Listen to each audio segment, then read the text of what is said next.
Hello friends, সবাই কেমন আছো? আশা করি সবাই খুব ভালো আর সুস্থ আছো। তোমাদের ভালোবাসায় আমিও খুব ভালো আছি।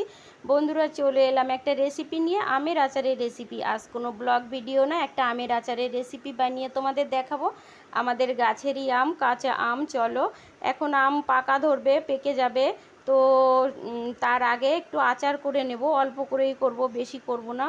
তো আচারটা, আমটা প্রথমে আমি কেটে নিলাম, নিচেদের কেটে নিলাম, কেটে টেটে একটা কড়াই বসিয়ে দিয়েছি। দেখো, এই যে আম একটু হলদে ভাব হয়ে গেছে, পাকার সময় হয়ে গেছে, তো ওই জন্য। আর কিছুদিন আগে আচার বানালে আরও ভালো হতো, জানি না কেমন হবে। তো আমি তো ভয়েসটা পরে দিচ্ছি। তো যখন আচার বানাই ভাবছিলাম কেমন হবে কেমন হবে, তো না, খুব সুন্দর হয়েছিল আচারটা। ভাবছিলাম আমটা গলবে কি না, তো গলে গেছিলো। এখানে দেখো কিছু জিনিস নিয়ে নিয়েছি আমি, ওগুলো গুঁড়ো করে নেব, মানে ভাজা গুঁড়ো। আর এই যে গুড় গুড় নিয়ে এসেছি, এতটা গুড় লাগবে না আমার, তো যেইটুকু লাগে আমি ভেঙে নেব। গুড়টা ভীষণ শক্ত। আর আমি শুকনো খোলাতে এই মশলাগুলো আগে ভেজে নেব, মানে গুঁড়ো মশলা আচারে দেবো, ওই জন্য একটা কড়াই বসিয়ে দিয়েছি। দেখো, কড়াইটা গরম হবে। তারপরে গিয়ে দেখো, কড়াইতে আমি দিয়ে দিলাম এই ধনিয়া, দিয়ে দিলাম সামান্য সামান্য দেবো, অল্প অল্প, কেননা আচার আমি অল্প করব, তো ওই জন্য অল্প অল্প করে গুঁড়ো মশলা করে নেব, বেশি করব না, কেননা আমার যেইটুকু লাগে প্রয়োজন মতো আমি করে নেব। আর এবার দেখো, অল্প কটা জিরেও দিয়ে দিলাম ধনিয়ার মধ্যে। জিরেটা দেওয়ার পরে এবার আমি দেখো, হয়ে গেছে আমার ভাজাটা, হয়ে গেছে। তো আমি শিলনোড়ার ওপরে, শুকনো শিলনোড়ার ওপরে আমি আগে থেকে ধুয়ে রেখেছিলাম, ধুয়ে পরিষ্কার করে রেখেছিলাম শিলনোড়াটা। তো শুকনো শিলনোড়ার ওপরে ওটা রেখে দিলাম আর কি, শিলের ওপরে, যে গুঁড়ো করে নেব, একটু ঠান্ডা হলে গুঁড়ো করে নেব, ওই জন্য। এবার দেখো, কড়াইটা বসানো রয়েছে। এবার দুটো শুকনো লঙ্কা দেব, বেশি শুকনো লঙ্কা বেশি দিলে আবার একটু বেশি ঝাল হয়ে যাবে, দুটোই দেব, কেননা আচারের পরিমাণ অল্প, একটু ঝাল ঝাল মিষ্টি মিষ্টি টক টক টক হবে, খেতে ভালো লাগবে, তাই না? এবার দেখো, তেল দিয়ে দিলাম আমি, খানিকটা তেল দিয়ে দিলাম, খুব একটা বেশি তেল লাগবে না আচার করতে, তো যেইটুকু লাগবে আমি দিয়ে দিলাম পরিমাণ মতন। তো দেখতে থাকো বন্ধুরা, সাথে থাকো, আর না টেনে পুরো রেসিপিটা দেখো, আশা করি তোমাদের ভালো লাগবে। আর আচারটা খেতে দারুণ হয়েছিল, জানো তো।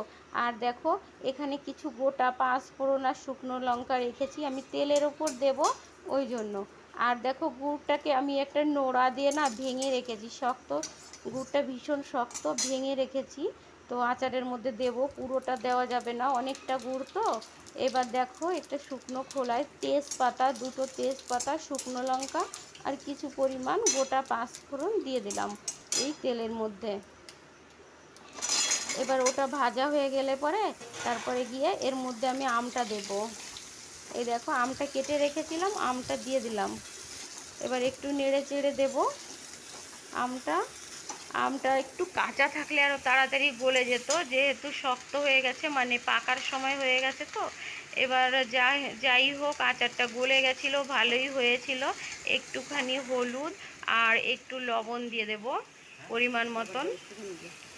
এবার দেখো, এই হলুদ দিয়ে নাড়াচাড়া করে এর ভেতর লবণ দিয়ে দিলাম। এবার লবণটা দেওয়ার পরে একটু নেড়ে চেড়ে এবার দেখো, এই আমের ভেতর গুড় দিয়ে দেব, কেননা গরমে গরমে গুড়টাও গলে যাবে, আমটাও গলে যাবে একসাথে, ওই জন্য। দেখো, গোটা গোটা গুড় এর ভেতর দিয়ে দিচ্ছি আমি, পুরো প্রয়োজন মতো আর কি। এবার কড়াইটা পুরো ভরে গেছে, পরে আস্তে আস্তে কড়াইটা নিচু হয়ে গেছিলো, মানে আমটা যখন গলে গেছিলো, নরম হয়ে কমে গেছিলো।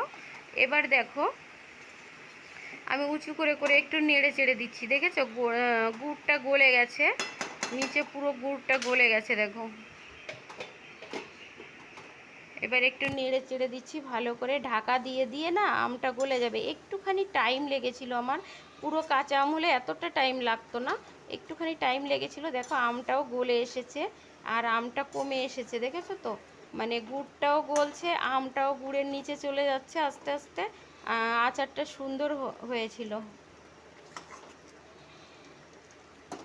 এবার আমি একটু খুন্তি দিয়ে দেখে নিচ্ছি, দেখলাম আমটা ভালোই গলে গেছে। এবার আমটা গলে যখন মাখা মাখা হয়ে যাবে, তখন না আচারটা তৈরি হয়ে যাবে পুরো।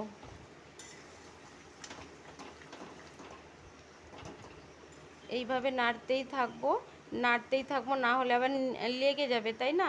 ঢাকা দিয়ে দিয়ে রেখে দেব। এই দেখো এবার তোমার আচারটা আমার প্রায় হয়ে এসেছে, দেখেছো কি সুন্দর হয়েছে, দেখো দারুণ হয়েছে, কিন্তু খেতেও দুর্দান্ত হয়েছিল, বললাম আগেও একবার। তো পুরো তৈরি হয়ে গেছে আচারটা। এই যে এইবার যে শুকনো লঙ্কা, ধনিয়া, পাঁচফোড়ন, তোমার গোটা জিরে আমি গুঁড়ো করে রেখেছিলাম, সেটা পুরো আচারের ওপরে দিয়ে দিলাম। আচারের উপর দিয়ে দিলে এটা আর দারুণ ফ্লেভার বেরিয়েছে, মশলাটা দেওয়ার পরে এত সুন্দর সেন্ট বেরিয়েছে, জিভে জল এসে যাচ্ছে। আমি নিজে আচারটা বানাচ্ছি, আমারই জল এসে যাচ্ছে। আর আচারটা খেয়ে মিমি খুবই পছন্দ করে, কিন্তু তৃষা একদমই খায় না, মিমি খায়। তো ওর বিশেষ করে ওর জন্যই করা। তো বলছিল জিম্মা আচার করো, জিম্মা আচার করো, ওই জন্য বিশেষ করে করা। এবার গ্যাসটা আমি বন্ধ করে দিলাম। এবার দেখো না, আমি একটা প্লেটে করে কিছুটা নামিয়ে নেব, নামিয়ে ঠান্ডা করে আমি মিমিকে দেব। কেননা ও 2-3 বার আসা হয়ে গেছে যে আচার হয়েছে কি না আমার খাবে, তাই তাই জন্য আমি আচারটা গরম আছে, খুবই গরম আছে, তাই আমি একটুখানি আচার ওর জন্য নামিয়ে নিলাম। ওকে দিয়ে টেস্ট করাবো প্রথমেই, ওর তো পছন্দ, ওই খেতে চেয়েছে, ওই জন্য ওকে দিয়ে টেস্ট করাবো বলে আমি প্লেটে একটু আচার নামিয়ে নিলাম। নামিয়ে নয়, হ্যাঁ এত গরম, ভীষণ গরম, খেতে তো পারবে না, আর আচার জিনিস সহজে ঠান্ডা হতে চায় না, তাই একটু ফ্যানের নিচে ঠান্ডা করে নিয়ে আসলাম ওর জন্য। দেখো এবারও খাবে, একটু গরম গরম আছে, ঠান্ডা, দেখো খাচ্ছে, কতটা তৃপ্তি সহকারে খাচ্ছে, আর বলছে দারুণ হয়েছে, দারুণ হয়েছে। তো ঠিক আছে বন্ধুরা, ভালো লাগলে লাইক কমেন্ট করে দিও, সবাই ভালো থেকো, সুস্থ থেকো, আবার দেখা হবে একটা নেক্সট ব্লগের সাথে। টাটা সবাইকে।